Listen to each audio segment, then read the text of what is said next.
Oui, le débat est donc ouvert autour justement de ce thème que voici, les politiques béninois, ou si vous le voulez, les politiciens béninois, à l'épreuve des blocs en constitution, en instance au Bénin. Nous vous en avions parlé depuis plusieurs semaines déjà. Eh bien, Lady Franchapelle s'apprête à se conformer au nouvel arsenal juridique, autrement dit, à se conformer à la charte des partis politiques et justement au nouveau code électoral. Et ceci exige en résumé justement la constitution de grands partis que nous appelons pour le moment blocs, des blocs qui donneront corps aux partis. Alors, face à cette série de réformes ou face à cette réforme principale, eh bien, comment se comportent les politiques béninois? Quel est le ressenti? Quelle est l'atmosphère qui prévaut dans les 10 fronts états-majors? Pour faire l'exercice avec nous, c'est M. Barnabé Kouelou. Il est, je vous l'ai dit, écrivain, panafricaniste. Il fait partie de nos principaux invités sur Matin d'Éden. Bonjour Barnabé Kouelou. Bonjour, cher Loris. Et merci de votre disponibilité. C'est moi vraiment. Face à vous, Monsieur Ghislain Crespin Loguetode, il est administrateur civil et spécialiste des questions électorales. Je vous le disais tantôt. Bonjour. Bonjour, Monsieur Dafo. Et merci d'avoir accepté notre invitation. C'est moi. Dans un premier temps, je démarre par vous. Dans un premier temps, nous allons tenter de gloser en quelque sorte autour du ressenti de ces politiques qui sont en griffe, contraints ou confrontés au nouvel arsenal juridique. Oui, en fait, je crois que depuis 1990, nous avons commencé l'exercice de la démocratie, donc bientôt 30 ans. Donc c'est de savoir d'abord d'où on est parti pour en venir à ce niveau aujourd'hui. Et l'une des caractéristiques fondamentales de la démocratie, c'est le multipartisme, vous le savez bien. Et en principe, les partis devraient contribuer avec des rôles précis, et la concurrence des idées, l'identification et la promotion de jeunes leaders et le développement des projets de société. Est-ce que si nous faisons le bilan aujourd'hui dans notre pays, et nous pouvons dire oui, nous avons atteint ces objectifs 28 ans, 30 ans après la conférence nationale. Donc c'est à partir de là qu'il faut évaluer tous les partis qui sont nés depuis 1990 à aujourd'hui. C'est vrai, nous avons le multipartisme au Bénin, et chacun se lève, il va créer le parti dans son village. Est-ce que ces partis politiques sont d'envergure nationale, véritablement d'envergure nationale? Est-ce que ces partis politiques sont financièrement autonomes? Est-ce que ces partis politiques animent correctement la vie politique? Est-ce qu'il y a de véritables débats d'idées, de lignes de conduite? Est-ce que ces partis arrivent à former les militants pour que nous ayons des bons citoyens? Et c'est là la véritable problématique, c'est là la question. Et je crois que c'est tout ça réuni dans un panier qui ont amené certainement le président aujourd'hui et puis les députés à voter à porter la réforme du système partisan. Monsieur Barnabé Kouelou, cher journaliste, je vous la pose la même. Vraiment. Je crois qu'il faut d'abord en premier lieu remercier le chef de l'État pour cette réforme qui, au sens premier des choses, doit régler un problème majeur en termes de développement, en termes de démocratie. Un pays comme le Bénin, environ 10 devrait millions. Devrait régler un problème majeur. Oui, devrait. Un pays comme le Bénin, environ 10 millions de population, 11 millions, on a plus de 200 partis politiques pour 5 millions d'électeurs. Qu'est-ce que véritablement nous pouvons faire dans un contexte pareil? Et lorsque je dis, en premier lieu, il faut remercier le chef d'État parce que depuis, comme mon cher grand frère vient de le dire, depuis 60, 90 à aujourd'hui, moi je crois qu'on n'a pas de politique. On n'a que des gens qui luttent seulement pour leur pain, je dirais leur poche. Des gens qui luttent pour en fait réussir et continuer à pérenniser le système pour leur progéniture. Sinon, comment comprendre un pays comme le Bénin où on a une diversité comme ça d'opinions? Et quand nous prenons majoritairement plus de ces 200 partis politiques, ils n'ont aucune vision, aucun projet réel pour le Bénin. Qu'est-ce qu'ils ont fait depuis jusqu'à l'instant T? Et c'est pourquoi moi je dis merci d'abord au président d'avoir initié cette réforme majeure, mais quand je tourne légèrement mon regard dans le sens contraire, je dirais, c'est en fait genre une utopie. Quand je dis utopie, parce que lorsque vous voyez aujourd'hui la tête de ceux qui sont autour des différents blocs, on me dit... je vous sais très sceptique vis-à-vis de plusieurs réformes portées par le leader de la rupture. La rupture aujourd'hui est en train de véritablement faire beaucoup de choses. Mais il y a d'abord une première chose que la rupture va faire. Moi, je serai 1000%, 1000%, même en train de dormir, je vais parler de rupture. Lorsque nous prenons aujourd'hui la rupture, la configuration de la rupture, vous allez voir, il y a des gens, aujourd'hui, on a déjà vu leur passé.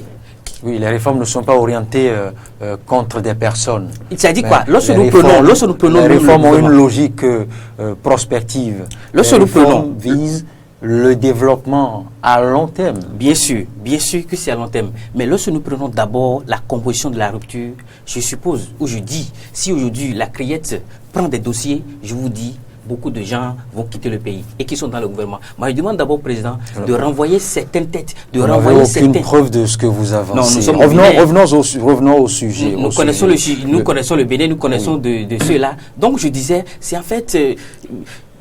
une utopie, une illusion de voir toujours les mêmes personnes défiler depuis 60, 90 et c'est eux aujourd'hui qui véritablement luttent, soi-disant et luttent pour le développement de ce pays. Moi, ce qui est véritablement majeur chez moi, c'est que ces députés puissent véritablement se rencontrer, s'unissent pour parler le langage développement. On me dit que déjà les tests causent problème au Bénin. On me dit le député, c'est celui qui fout les lois et contrôle l'action du gouvernement. J'ai l'impression qu'on s'écarte du sujet, Barnabé Kouelo. Oui. Ici, il est question de réfléchir aux politiques béninois qui sont à l'épreuve des blocs. Je pense. N'est-ce pas, M. Lobetolé, Gislain Crespin? Et vous avez, dans vos propos liminaires, par exemple, ressorti en quelque sorte les mobiles qui sous-tendent cette réforme du système partisan. Et puisqu'on y est, désormais, nous ne sommes plus à l'étape de projet. C'est désormais consommé, comme l'a dit le Christ. Maintenant, comment réagissent les politiques à la veille de la série d'échéances électorales? Oui, je crois que on ne doit pas rejeter totalement ce que mon second est en train de dire, M. Kouelo est en train de dire. Et quand il parle des mêmes personnes, par exemple, moi, ça rejoint le volet formation civique et formation de jeunes leaders. Vous voyez? Depuis 60 ans, depuis 60 ans dans les indépendances, depuis... On se plaît à dire que ce sont les mêmes leaders. Ce sont les mêmes. Ça veut dire qu'ils n'ont pas... Oui, ceux-là, ils n'ont pas formé la relève.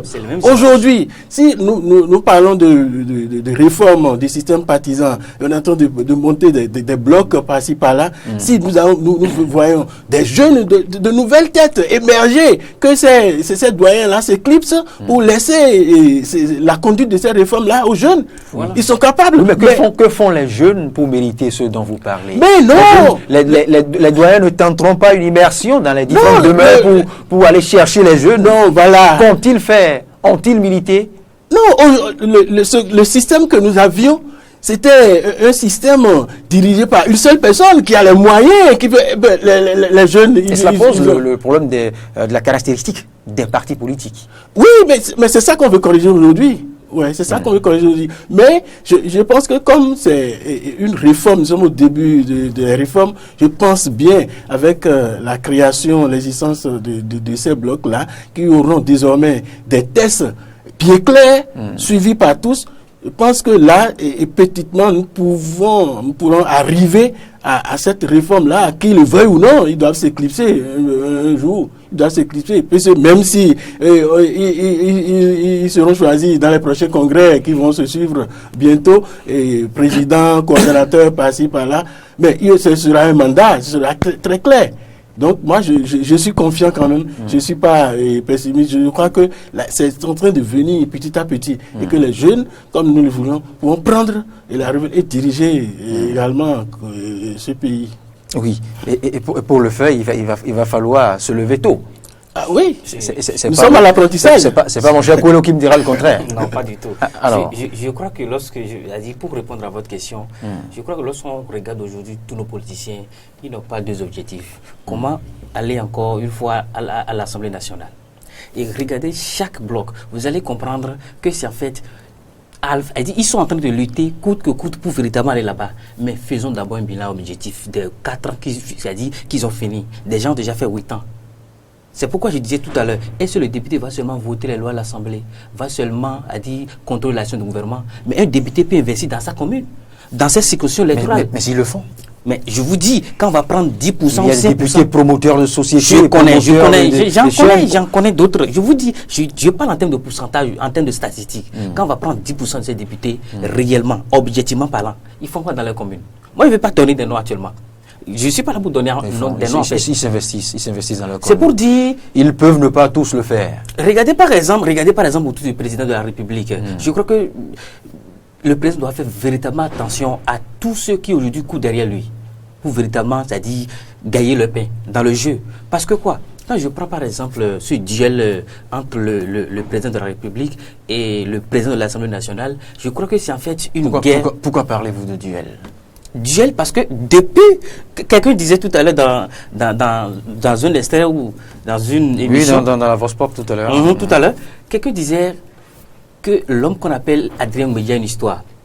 Et quand vous regardez bien le parcours de cet homme, jusqu'à l'instant T, il est riche son parcours. Mais il dit officiellement qu'entre lui et le président Talon, il n'a jamais été question, c'est-à-dire de faire les choses, qu'au dernier moment, soit c'est le président qui le trahit, ou c'est lui qui fait le contraire. Qu'est-ce que je veux dire par là? Le président... Il a dit où? Le président. Adrien Oumédia. Il vous l'a dit où? Je vous dis, si vous voulez, je vais vous donner les sources à la fin de l'émission. Non, on évoque ici les sources crédibles. Ok, je vais vous inviter à aller sur... Je dis bien, le site de Bénin Web TV. Oui, non. Vous allez comprendre. Écoutez, ça ne suffit pas. C'est pas parce qu'une plateforme a publié. Lorsque vous lisez par exemple le communiqué, que cela justifie de l'authenticité de la vérité. Lorsque vous lisez le communiqué signé même pas le secrétaire général du parti. Ben, je l'ai lu. Vous avez lu? Je l'ai lu. Dedans, c'est dit. Nulle part il n'a été dit que dès lors que le chef de l'État et le président de l'Assemblée nationale se sont ont consenti d'un contrat, par exemple, pour donner corps à tel bloc, que le président l'a trahi. Nulle part, je n'ai pas. Non, vous n'avez pas dit. Nous avons plutôt lu peut-être deux communiqués différents. Je suis en train de faire en fait un bilan du parcours de l'homme suffisamment clair. Des relations qui existent entre l'homme et le président. À chaque fois, la conclusion c'est quoi? Ou bien le constat c'est quoi? L'autre veut des intérêts et l'autre n'a pas véritablement, c'est-à-dire donner satisfaction. Et regardez, comme preuve, tous ceux aujourd'hui, depuis que le président a dit j'irai seul aux élections, je ne vais pas me mettre dans l'histoire de bloc, vous allez voir, il y a des hommes de son parti qui déjà pour aller vers le président. Mais c'est la preuve que les gens sont là seulement pour les intérêts. Ils ont quelle preuve maintenant pour quitter le président? C'est ça le problème. Donc je disais, je continue toujours en disant, vous avez dit, le monsieur a dit tout à l'heure que les jeunes doivent véritablement bouger les données. Mais vous avez dit que les jeunes ne peuvent pas rester là pour véritablement on va leur donner le pain comme ça. Mais je vous dis, c'est le système qui est mis en place qui est contre la jeunesse. C'est un système de paupérisation. Un système qui maintient le jeune à moins d'1 euro par jour. Un système qui maintient le jeune 70% de la jeunesse aujourd'hui, licence, master, vous évoquez là de belles excuses. Non, c'est pour vous dire quoi. Lorsque le jeune n'est pas autonome. Commune à tout jeune. Lorsque le jeune n'est pas autonome. C'est le système qui réduit l'homme, qui réduit les jeunes. Non, écoutez. On dit vente à famille à point d'oreille. Combien de jeunes aujourd'hui? Nous parlons des vraies données. Aujourd'hui, allez, je disais l'autre fois à quelqu'un, 34 452 nouveaux bacheliers. Moi, je parle en fait de ces données. Ils ont quel avenir? Je laisse ça juste pour vous dire quoi. La jeunesse aujourd'hui n'a pas véritablement les armes qu'il faut pour affronter ces aînés. Et c'est ces aînés qui ont mis, c'est-à-dire qui ont conçu comme ça le système, inspiré un grand système de domination, de manipulation. Et après, ils prennent notre, à dire, ressources financières pour venir à demander donné comme des gens qui veulent sauver la jeunesse. Moi, je crois que c'est de l'utopie. La jeunesse aussi doit se poser les bonnes questions. Quand moi, je regarde les gens... Barnabé Kouelo, avez-vous jamais fait l'exercice de remonter au parcours, aux premières heures de ceux que nous appelons aujourd'hui les caciques, les vieux, aux premières heures de leur carrière politique pour comprendre que le pain ne leur est pas tombé du ciel? Avez-vous lu le parcours de Émile Derin-Zissou, le parcours de Adrien Roumbédi dont vous parlez? Est-ce que vous voyez? Quand vous regardez les périodes pensez-vous qu'en leur temps, il y avait des ténors qui étaient là, tout faire, rien que pour les hisser? Non, ce n'est pas mérite. Non, c'est pas les questions. Dans les années 60, qu'ils vous souviennent, c'est l'État qui passait dans les maisons qui recrute les gens, n'est-ce pas? C'est l'État qui recrute les gens. Aujourd'hui, les gens sont formés sur la maison. Écoutez, lorsque la personne n'a pas au moins, qui nous échappe, même si c'est pas ça, on s'écarte sensiblement du débat. Écoutez, Barnabé Kouelo, quand vous parlez, quand vous évoquez nos leaders, nos aînés ne sont pas disponibles à donner la main à la jeunesse. Soyons clairs. Si la main est tendue, et il revient maintenant à la jeunesse de distinguer la bonne de la mauvaise peut-être. Oui, la main des aînés, ou sinon les mains des aînés sont tendues. Rassurez-vous, Barnabé Kouelo. Oui, il ne fallait pas opter pour la résignation. Oui, monsieur Le Goueto. Oui, bon, moi je voudrais dire à mon ami Barnabé Kouelo qu'il ne faut pas être aussi pessimiste. Voilà. Comme je l'ai dit, c'est une réforme. Nous sommes en train d'entamer une réforme. Et c'est là que nous devons appeler maintenant les jeunes à se relever et à changer certainement d'attitude au niveau... Et non d'office voir le crépuscule de la jeunesse. Il doit avoir des efforts à fournir pour y parvenir. Alors. Mais je ne souhaite pas que chaque fois qu'on parle de blocs aujourd'hui, les gens focalisent beaucoup l'attention sur la situation du PRD. Non, moi je pense que c'est quelque chose qui peut arriver. Tout le monde ne peut pas accepter directement aller sur les blocs. Encore qu'avant le PRD, d'autres partis. Oui, je salue d'abord l'honorable Claudine Provencio qui a choisi. Mais alors, oui, donc moi je pense ceux qui pensent qu'ils sont capables de regrouper les gens, ils peuvent faire cavalier solitaire. Alors, et ils l'ont affirmé. Et le PRD, même si il y a de ces militants, pas des moindres, qui sont en train de partir, le PRD n'a jamais dit qu'il n'est plus avec la rupture. Non. Et le communiqué l'a précisé. Le communiqué l'a précisé. Donc, moi, je ne trouve pas pourquoi les gens veulent toujours polémiquer ou tout pour dire non. Le PRD dit: je suis suffisamment capable pour aller seul. Et certainement, je vais vous ramener des résultats. Qu'est-ce que la rupture veut? C'est les résultats. Donc, et là encore, il faudra préciser à Barnabé Kouelo aucun article ou aucune partie du code électoral et de la charte des partis politiques n'interdit au fait aux jeunes de se constituer aussi en grand parti. Oui. Là encore. C'est vrai, oui. Oui, c'est vrai. Aucune disposition n'interdit de se constituer en parti. Mais il faut savoir, aujourd'hui, en parti, oui, et bloc, tout ça. Mais c'est comme il le dit, c'est effectivement des ressources. Est-ce que nous n'avons pas les moyens aujourd'hui pour tenir tête devant ces doyens-là avec toutes ces ressources? Oui, donc mais il faut aller... les 10 tons doyens que nous évoquons, que nous citons avec fierté ou peut-être pas, hein, ces 10 tons doyens n'ont pas démarré aux 6 milliardaires. Non, je sais. Mais il faut, si nous prenons... Les contextes ne sont pas les mêmes. Si nous prenons, comme il a dit, si nous prenons les années 60, comment ils étaient les premiers intellectuels sur le terrain. On devrait... Non, c'est avec eux qu'on devrait traiter en premier. Et aujourd'hui, on compte les gens, on est très nombreux. Donc, il faut... C'est pourquoi je dis que ce ne serait pas facile. Mais la jeunesse politique doit travailler au sein de ces blocs pour s'imposer. Et d'ici 3 ans, 4 ans, je ne sais pas, les différents mandats au niveau des blocs, comment ils vont monter les tests, tout ça. Mais d'ici 3, 4, 5 ans, il faut qu'on commence à voir au niveau de ces blocs-là l'émergence de la jeunesse. Oui, parce que les jeunes sont mieux placés pour régler également le problème de la jeunesse. Oui. Et il faudra s'investir. Je crois véritablement qu'il faut... C'est-à-dire, il ne faut pas en fait nous mentir en face. Quand nous prenons l'année, c'est-à-dire les années 60, 90, à aujourd'hui, on ne peut pas comparer les données. Parce que ceux qui avaient CEP après, ou BPC à l'époque, c'était les... Ce ne sont pas des données si parce que ça. Non, ils étaient partis. Mais regardez le nombre d'intellectuels de l'époque et regardez le nombre d'intellectuels que nous avons aujourd'hui. Combien de jeunes aujourd'hui, parlant de code électoral, combien de jeunes aujourd'hui peuvent rassembler ces millions dont ils parlent? C'est-à-dire, quand vous parlez de nos aînés, ils ont commencé jeunes, je suis totalement d'accord. Qu'il ne faut pas rester là pour attendre. Oui, je dis, il ne faut pas rester là pour attendre à dire les miels tomber dans nos bouches. Je suis totalement d'accord. Mais combien, à l'époque, pour aller aux élections législatives, ils payaient combien? Aujourd'hui, c'est combien ils doivent payer? C'est de ça que nous parlons. Aujourd'hui, c'est le bloc qui paye. C'est le bloc qui paye. Il n'a jamais été dit que chaque bloc, au sein d'un bloc, par exemple, que les 83 payeront chacun. C'est ça. C'est ce que je veux vous dire. Lorsque nous prenons par exemple la présidente Prudencio, elle a vu quelque chose déjà de loin. Et le président aussi, Adrien, a vu déjà quelque chose, peut-être la présidence a vu avant le président de l'Assemblée nationale. Qu'est-ce qu'elle a vu? Vous allez voir d'ici à là, lorsque les blocs seront constitués, la guerre, je dis bien, la guerre des leaders commencera. Et cette guerre aura beaucoup de répercussions sur cette histoire de bloc.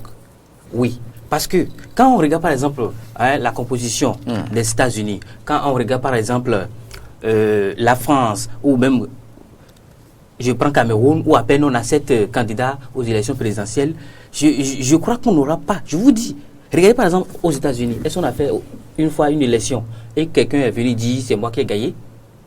Ou bien en France? Si. Oui, bien sûr. C'est dit par exemple. C'est manuel. Mais pas de la manière. Donc ça vous dit que ça arrive aussi ailleurs. Ce n'est pas en fait la manière dont les choses se passent en Afrique. En fait, c'est ce que je voulais vous dire. Que quoi? La guerre des leaders va commencer bientôt. Et cette guerre va porter préjudice pour l'atteinte des objectifs de cette histoire de bloc. Et ce que je disais, la jeunesse... Puisque vous avez déjà les objectifs de tous les blocs. Non, pas du tout. Vous n'en avez pas lu. Je n'ai pas les objectifs des blocs, mais ce que moi, j'ai déjà lu en filigrane, c'est que les politiques ou les politiciens que nous avons aujourd'hui au Bénin, en Afrique, ils ne sont pas là pour l'intérêt du peuple. Pas tous. Pas tous. 2% au plus. Pas tous. 2%. Pas tous, parce que nous n'avons aucune statistique fiable qui démontre mais nous avons les données réelles, mais quand on parle de statistiques, vous devez forcément aller regarder Banque mondiale ou bien FMI quoi. C'est en fait des institutions qui sont là juste pour toujours continuer l'objectif de... Oui, mais quelle statistique a produit votre structure que vous pouvez avancer? C'est là en fait le problème. Aujourd'hui, prenons le citoyen lambda. Il vit comment?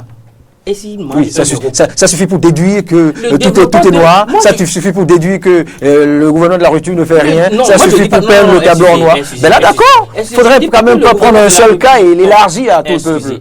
Je ne dis pas que le gouvernement de la rupture ne fait rien, mais je dis qu'il doit faire la part des choses. Regardez, en termes de développement, moi j'ai une définition très simple du développement.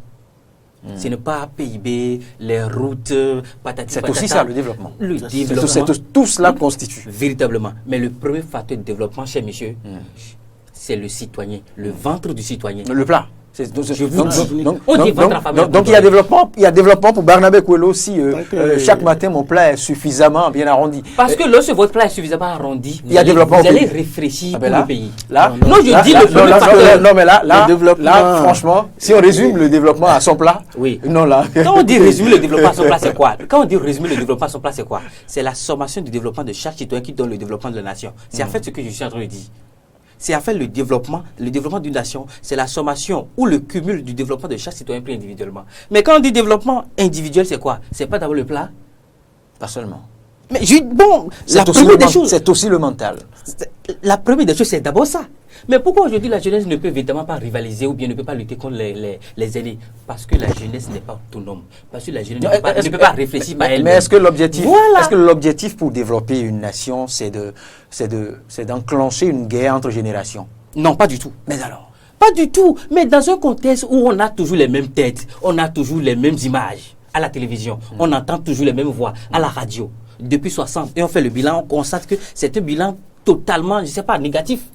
C'est pourquoi il faut dire, nous ne sommes pas là, ce n'est pas en fait du pessimisme, mais il faut en fait nous poser les bonnes questions à chaque moment de l'histoire pour en fait déclencher le développement. Parce que quand on regarde aujourd'hui la population africaine, la population béninoise, plus de 60% est jeune. C'est cette population, je dirais, ou bien c'est cette catégorie de la population qui va libérer le Bénin, qui va libérer l'Afrique. Mais paradoxalement, elle est à la maison, 32 ans. Moi, je raconte en fait la cible dont on parle. Moi, je raconte des gens, je raconte des parents d'élèves, parents d'étudiants. Enfant 32 ans, encore à la maison, on me dit j'ai licence, j'ai master. C'est de ça qu'on a besoin. À l'époque dont on parle, nos aînés, master, il n'y avait même pas master. Mais celui qui a bac à l'époque, c'est directement l'Europe. Leur avenir était garanti. Mais c'est de ça que nous parlons. Oui. Barnabé Kouré, je vais devoir vous recevoir sur ce même plateau pour parler question développement ou économie plus tard, parce que à vous suivre, on risque de s'écarter complètement du sujet. Oui, monsieur Le Guettoli. Bon, pour moi, il ne faut pas s'avouer vaincu avant le combat. J'ai déjà dit tout à l'heure que nous sommes à l'entame de cette réforme. Et les cautions pour les élections 249, 251, ces cautions-là ne seront pas payées individuellement. C'est au niveau des mouvements qui constituent les blocs, des partis politiques qui constituent les blocs. La liste. Oui, de la liste que tout ça sera réuni. Donc, je pense que le problème de caution pour les jeunes qui seront candidats, tout ça, ça ne va pas véritablement trop se poser, puisque ces jeunes sont aussi venus avec un mouvement, avec des partis politiques au sein de ces blocs-là. Et ces jeunes, comme je l'ai dit, ils doivent s'affirmer. Merci. Ils doivent s'affirmer. Et c'est sûr, ils ont des relations. C'est ce que j'ai toujours pensé. Oui, ils doivent s'affirmer. Ils ne feront pas comme les jeunes dont notre cher ami Barnabé vient de donner l'exemple des jeunes nantis de licence ou de maîtrise, mais qui sont à la maison. Oui, écoutez, si vous avez des licences et des maîtrises, et s'il y a des milliers de maîtrisards à la maison, bon, ce n'est écrit nulle part que tous ceux qui sont diplômés seront recrutés nécessairement par l'État. Bon, c'est vrai, on nous a formés dans un système qui nous amène chaque fois à penser que c'est comme ça. Voilà. Maintenant, les gens peuvent prendre des initiatives privées, des petites et moyennes entreprises, tout ça, c'est des moyens. Je pense qu'il y a des structures aujourd'hui qui les accompagnent de part et d'autre. Seulement que, compte tenu de la masse qui attend, ce n'est pas encore ça. Malheureusement, c'est en fait vous qui posez la question sur l'émission. Si moi j'ai une question pour tous les Béninois, est-ce qu'on va dire on va faire les blocs dans l'idée de gagner d'abord les élections? C'est plutôt heureusement.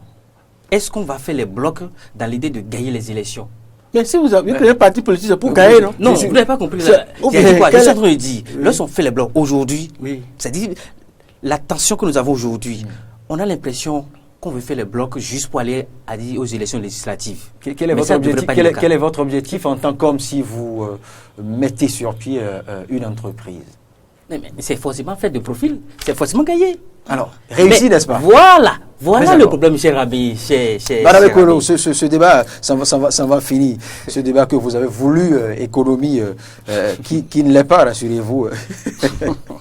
Ça va finir. On ne devrait pas rater la politique en fait, pour véritablement gagner son pain. Voilà le mal en fait. Monsieur Ghislain Crespin, Le Guettoli, ces politiques trouveront-ils tous leur compte dans cette logique de bloc, enfin de grands partis?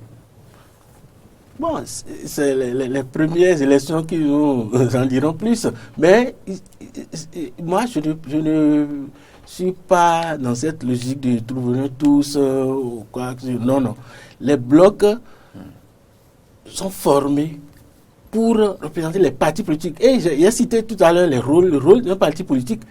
Si le parti politique, un bloc arrive à former réellement des militants, à former des jeunes pour la relève, c'est déjà les objectifs qui sont atteints comme ça.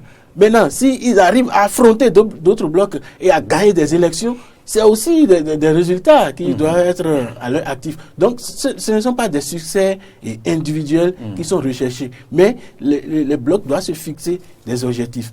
Maintenant, ce qui, c'est vrai, c'est maintenant vient de commencer, mais je pense que c'est le regroupement même qui se fait, pour moi, c'est le regroupement même qui se fait là, qui a le problème. Les regroupements là.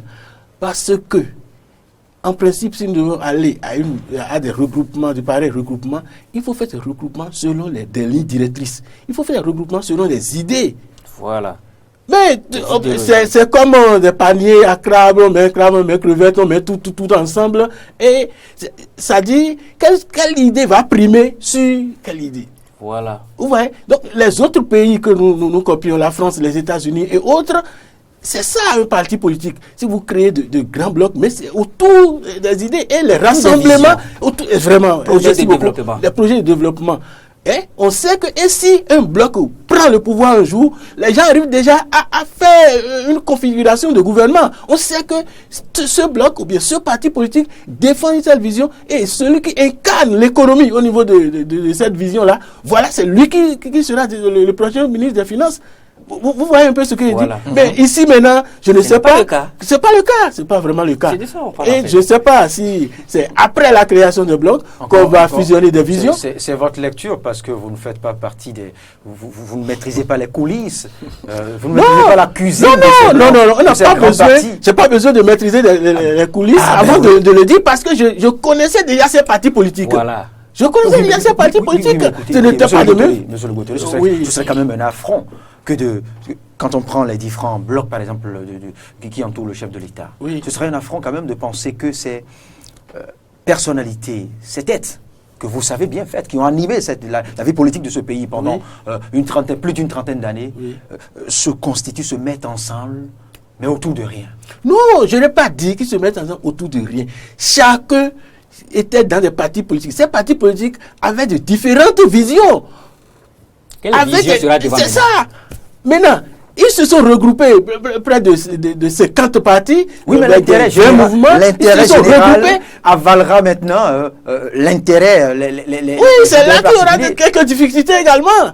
Parce que quelle vision va primer sur l'autre? Quelle ligne directrice va primer sur l'autre? C'est ça. Mais j'espère, je ne suis pas pessimiste, j'espère qu'ils finiront par s'entendre pour définir, pour que le Béninois aujourd'hui puisse savoir que si je vote à ce bloc-là, c'est pour créer des emplois pour la population, c'est pour faire si c'est pour... Ce sont du côté des travailleurs, c'est du côté des travailleurs. Si je vote à ce bloc, eux, ils sont du côté des capitalistes. C'est un peu le schéma que moi, je veux voir dans mon pays. Voilà de quoi on parle. Barnabé Kolo, ce débat s'en va finir. Votre mot de la fin. Véritablement, mot de fin déjà. Oui.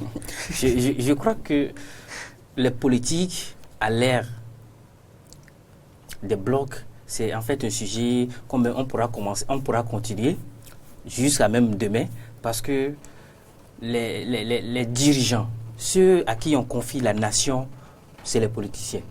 Mais nous constatons paradoxalement, et peut-être, est-ce que c'est parce que l'Afrique n'a pas de chance, ou bien le Bénin n'a pas de chance, ces hommes aujourd'hui qui devraient faire la fierté de notre pays, ceux-là qui devraient lutter pour le vrai développement du citoyen lambda sur le plan social, économique, politique, culturel, les questions de développement, les questions liées à la jeunesse, nous voyons qu'ils ne sont pas véritablement préoccupés.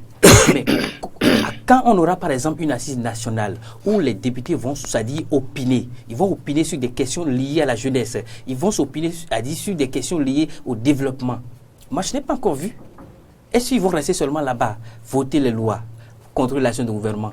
Je ne pense pas. Et je crois que c'est une réforme au sens premier des choses, est à remercier, à féliciter, mais je demande à tous, surtout à nos leaders, à nos aînés, de véritablement revoir les copies. Parce que c'est en fait une nouvelle ère qu'ils veulent commencer comme ça, ou que nous voulons commencer comme ça avec les blocs. Que demain, quelqu'un ne puisse pas quitter les blocs. Parce que je vous dis, ça peut arriver, où des gens, même demain, vont quitter les blocs. Mais c'est là que vous allez me donner raison. Aujourd'hui, vous allez me donner raison demain, qu'en fait, ils vont dans les blocs juste pour aller gagner les élections. Vous avez dit tout à l'heure, est-ce que je dois créer une entreprise pour faire de pertes, pour ne pas gagner? Mais la politique, c'est une question d'engagement. Je vais en politique pour résoudre un problème réel. Je vais en politique pour être utile à ma nation. C'est comme quelqu'un qui me dit tout à l'heure sur WhatsApp, bonjour cher cadre. Je lui ai dit non, moi je ne suis pas un cadre.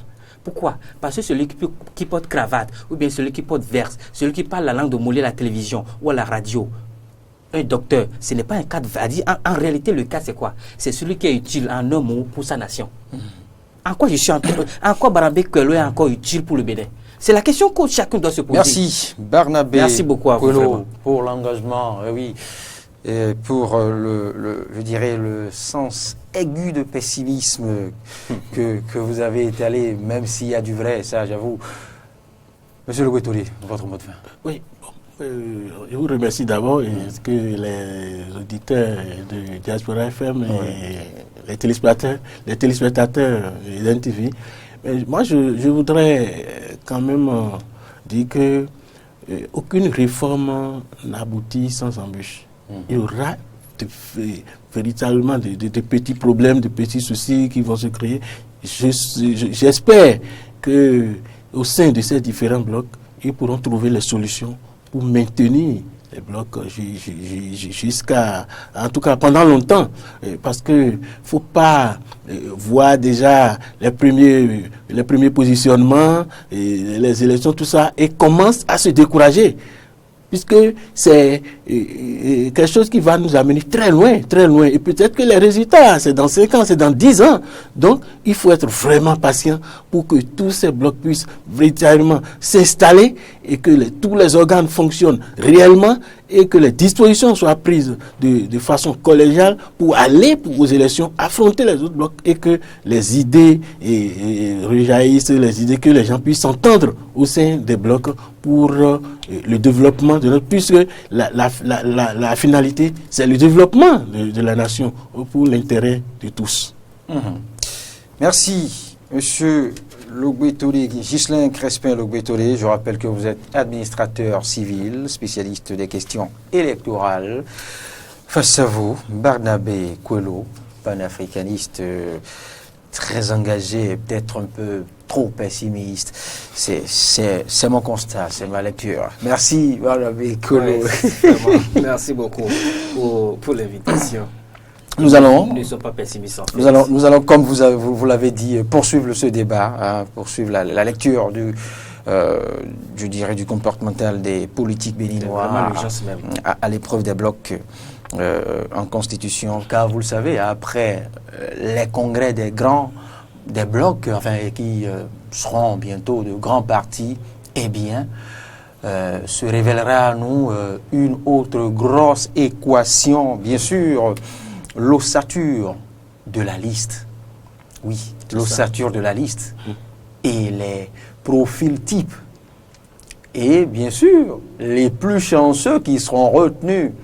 Parce que, vous le savez, dans chaque bloc, dans chaque grand parti, l'on peut compter des milliers de cadres de politique de renom au Bénin. Et, vous savez, une liste ne comportera que 83 titulaires. Et les autres, certes, les suppléants. Mais les partis ne seront pas constitués que de 83. Et les autres, et les laissés pour compte, à quel sein vont-ils se vouer? À quelle sauce seront-ils mangés? On va en parler, rassurez-vous, sur d'autres numéros du débat à faire croiser. Les laissés pour compte, quel sort? On va en parler. Merci, bonne journée à vous.